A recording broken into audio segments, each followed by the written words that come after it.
Bubuo na ng Special Investigation Task Group ang Philippine National Police para tutukan ang kaso sa pananambang kay Shariff Agwak Mayor Ahmad Ampatuan. Inatasan ni PNP Acting Chief Lieutenant General Jose Melencio Nartates Jr. ang Directorate for Investigation and Detective Management at Directorate for Intelligence, katuwang ang Criminal Investigation and Detection Group at Police Regional Office Bangsamoro Autonomous Region na pangunahan ang SITG upang matukoy ang motibo at mapanagot ang mga responsable.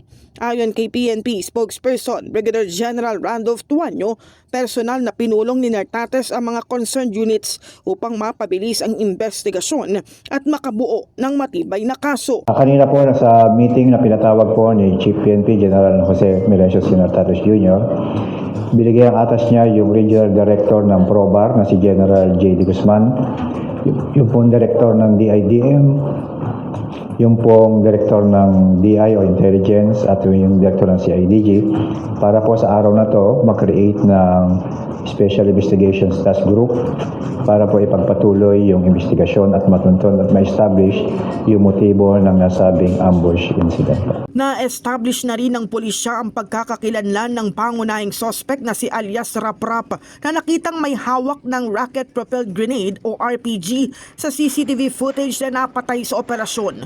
Lumalabas din sa investigasyon na magkakamag-anak ang mga sangkot at posibleng kabilang sa isang gun for hire group. Na-establish na po yung mga pagkakakilanlan ng mga deceased suspects po.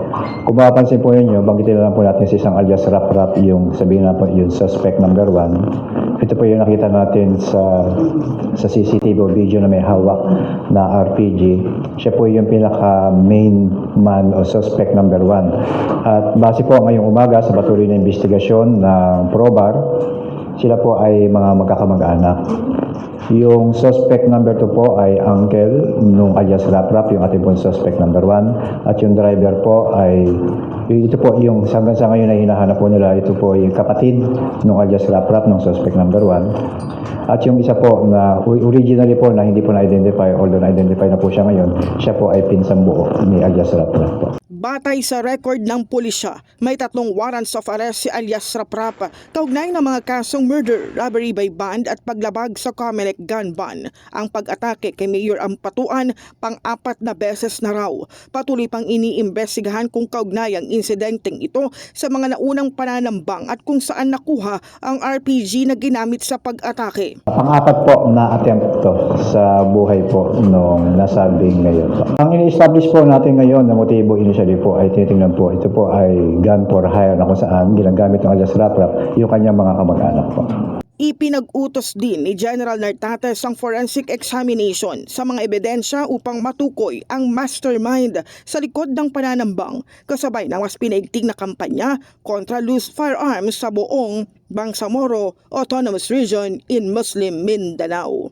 In the heart of changing lives, ako si Brigada Kath Austria ng 105.1 Brigada News sa FM Manila, The Music and News Authority.